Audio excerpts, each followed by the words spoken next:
ഗുജറാത്ത് തീരത്തിന് സമീപം ചരക്ക് കപ്പലിന് നേരെയുണ്ടായ ഡ്രോൺ ആക്രമണത്തിന് പിന്നിലെ പെന്റഗൺ ആരോപണം തള്ളി ഇറാൻ. ആക്രമണത്തിൽ പങ്കില്ലെന്ന് ഇറാൻ വിദേശകാര്യ സഹമന്ത്രി അലി ബാഗേരി പറഞ്ഞു. ഹൂതികളുടെ പ്രവർത്തനം സ്വന്തം നിലയിലാണ്, ചെറുത്തുനിൽപ്പിനെ ചോദ്യം ചെയ്യരുതെന്നും അലി ബാഗേരി പറഞ്ഞു. നിതിൻ അബൂജൻ ഡൽഹിയിൽ നിന്ന് വിവരങ്ങളുമായി ഉണ്ട്.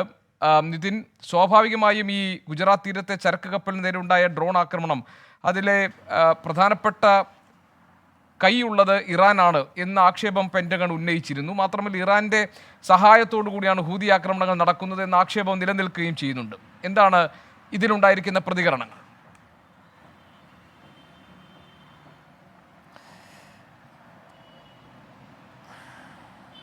ഗോപി, ഇസ്രയേൽ ഹമാസ് യുദ്ധം ആരംഭിച്ചതിന് ശേഷം ചെങ്കടലിലെല്ലാം തന്നെ ഇത്തരത്തിൽ കപ്പലുകൾക്ക് വ്യാപകമായി ആക്രമണം നേരിടുന്ന ഒരു സാഹചര്യം ഉണ്ടായിരുന്നു. നേരത്തെ ഇറാൻ ആക്രമണം നടത്തുമെന്ന് പ്രഖ്യാപിച്ചിരുന്നു. ഇറാന്റെ പിന്തുണയുള്ള ഹൂതികൾ ഇത്തരത്തിൽ ആക്രമണം നടത്തുമെന്ന് നേരത്തെ തന്നെ പ്രഖ്യാപിച്ചിരുന്നു. ഇപ്പോൾ ഏറ്റവും ഒടുവിലായി സംഭവിച്ചതാണ് ഇന്നലെ ജപ്പാൻ ഉടമസ്ഥതയിലുള്ള ഒരു കപ്പൽ നേരെ ആക്രമണം ഉണ്ടായത്. ഏതാണ്ട് 20 ഇന്ത്യക്കാർ ആ കപ്പലിലുണ്ടായിരുന്നു.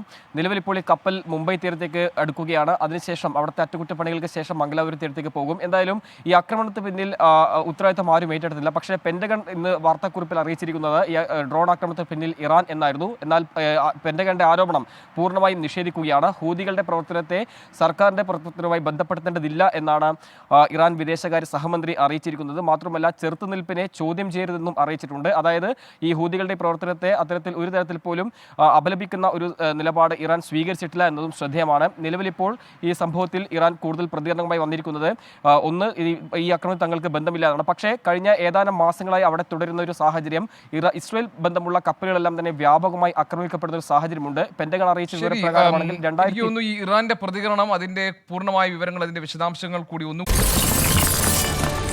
24 അഞ്ചിന്റെ വജ്രത്തിളക്കം.